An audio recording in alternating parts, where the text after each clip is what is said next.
कपड़े धोने वाली बहू। शादी के पहले से ही विभा को कपड़े धोने का बड़ा शौक था। कभी नल के नीचे तो कभी तालाब के पास। अरे मेरी नीली वाली लुंगी नहीं दिख रही है। विभा की अम्मा, कहाँ रखी है लुंगी? अरे वो तो विभा ने परसों ही धोकर रखी थी आपकी अलमारी में, देखो वहीं होगी। वो ना मैंने आज धो दी, मुझे लगा कि गंदी हो गई होगी। अरे कैसे गंदी हो गई थी? उसे तो मैंने पहना भी नहीं। हे भगवान, इस लड़की के कपड़े धोने की आदत से परेशान हो गया हूँ मैं। जितना तो घर में राशन नहीं आता, उससे कहीं ज्यादा डिटर्जेंट पाउडर का खर्चा है। इसकी शादी करवा दो, शादी जाए अपने घर में ही करे काम, फिर चाहे घर के कपड़े धोने हो या पूरे गांव के। हाँ ठीक बोल रही हो, देखता हूँ मैं कोई लड़का। वो दिन भी आ जाता है जब विभा को देखने लड़के वाले आ जाते हैं। लड़की मुझे अच्छी लगी। होने वाली सास कहती है, बेटी अगर कुछ पूछना है तो पूछ लो। वैसे तो हमारी लड़की बहुत ही शर्मिली है, जो बोल दो वो मान लेती है, इसे क्या पूछना होगा। अरे कैसी बात कर रही हो माँ, मुझे इन लोगों के घर रहना है, सवाल तो कई है। हाँ हाँ बेटा, पूछ लो ना, क्या पूछना है। आप लोगों के घर कपड़े कौन धोता है? सास का मुंह बन जाता है। देखो, अगर तुम ये कहना चाहती हो कि तुम्हें कपड़े धोने नहीं आते तो सुन लो, कपड़े मैं ही धोती हूँ, लेकिन तुम्हारे आ जाने के बाद मैं रुमाल तक नहीं धोऊंगी। अरे चुप रहना भाग्यवान, बहू बेचारी घर आई नहीं, उसे डराना शुरू कर दिया। वो क्या है ना बिटिया, अभी तक तो ये कल्लू की माँ ही धोती थी, लेकिन अब तुम्हारे पापा तो दहेज में वॉशिंग मशीन देंगे ही। तभी विभा की माँ बोल पड़ती है, सवाल भी पूछा तो क्या। वैसे भाई साहब, मशीन की तो फिर भी कपड़े धोने की कैपेसिटी होती है, मतलब जो बिटिया दे रहे हैं ना विभा, इसे कपड़े धोने का बहुत शौक है। ये आप लोगों के क्या, आस पड़ोस गांव मोहल्ले सबके कपड़े धो दे और उफ तक ना करे। बाहर देखा नहीं आपने कितने कपड़े सूख रहे हैं, सब हमारी बिटिया ने ही तो धोए हैं। बस भी करो ना माँ, शर्म आ रही इतनी तारीफ सुनकर। और तो और एक दाग निकाल कर दिखाओ तो मान जाओ। हाँ अच्छा, माफ करना बेटा, मैंने गलत समझा। हमें तो रिश्ता बहुत पसंद है। और ऐसे जुड़ जाता है रिश्ता कपड़े धोने का शौक रखने वाली विभा का। उसकी शादी हो जाती है कोयला फैक्ट्री में काम करने वाले कल्लू के साथ। शादी के बाद अचानक विभा चिल्लाती हुई सास के पास आती है। सासू माँ, अरे सासू माँ कहाँ है आप? ये तो धोखा है, धोखा दिया आप लोगों ने मुझे। इसे ससुर के चक्कर के बारे में पता चल गया। अरे तो उसमें तुझे क्यों धोखा मिला है? अरे नल में पानी नहीं आता, कपड़े कैसे कब धुलेंगे? अच्छा, तू पानी नहीं आ रहा उसकी बात कर रही है। तो आपने क्या सोचा? कुछ नहीं। अच्छा, तेरी माँ ने कहा था कि कपड़े धोने का शौक है तुझे, याद आया मुझे।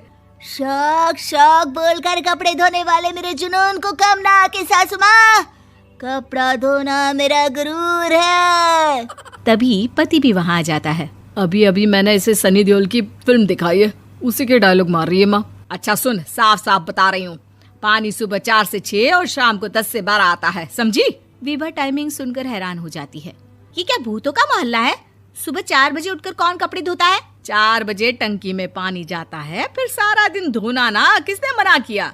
अरे कैसी बात कर रही हैं? 200 लीटर की टंकी में कितने कपड़े धो लूंगी मैं, सुबह ही उठ जाऊंगी मैं। अब क्या था, विभा सुबह 4 से लेकर रात के 12 बजे तक कपड़े ही धोती रहती। एक रोज सास पड़ोस से निकलकर कहीं जा रही होती है कि साथ वाली कहती है, हाँ कल्लू की माँ, जरा ये बताओ कि 2 साड़ी है, 2 ब्लाउज और एक पेटीकोट और एक नाड़े वाला लंबा कच्छा। हाँ तो? अरे तो क्या, कितना लोगी धुलाई ये बताओ। धोबन दिख रहे हैं हम क्या? हमारे पति सरकारी नौकरी से अभी रिटायर हुए हैं और बेटा सुपरवाइजर है कोयला फैक्ट्री में। धोबन समझ रखा है हमें।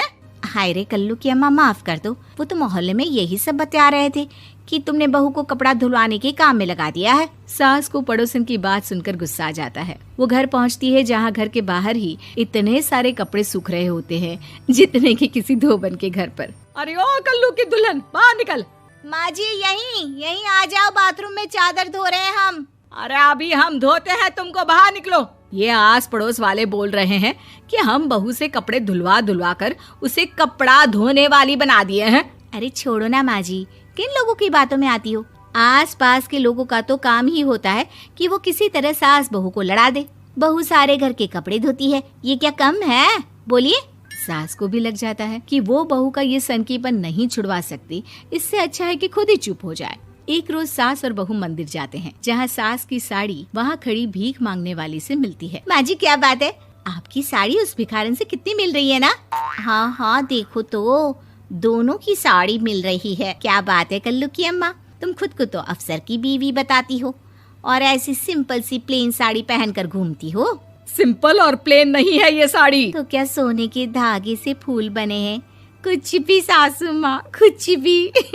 हाँ बने थे इस साड़ी में सोने के धागे से फूल। मेरे पति लेकर आए थे मद्रास से स्पेशली मेरे लिए 10,000 की। ताहे भाई साहब इस भिखारन के लिए भी सेम टू सेम साड़ी लेकर आए होंगे 10,000 की। सास उस वक्त तो कुछ नहीं कहती, लेकिन बहू के साथ घर आती है और अलमारी से एल्बम निकाल कर लाती है। ये साड़ी देख रही है, ये वही साड़ी है जिसे मैंने अभी पहना था। इस साड़ी में ये जो चमकदार फूल दिख रहे हैं ना, ये सोने के धागों से काढ़े गए हैं। लेकिन तू लोकल वॉशिंग मशीन ब्रश से घिस घिस कर सारे फूलों को निकाल कर साड़ी प्लेन कर दी। मुझे माफ कर दीजिए सासू माँ। और तो और, जब मैंने तुझे तेरी गलती के लिए कुछ नहीं कहा, लेकिन तूने तो सबके सामने मेरा मजाक ही बना दिया। क्यों? बहू को समझ में आ जाता है कि अब से उसका कपड़े धोना बंद।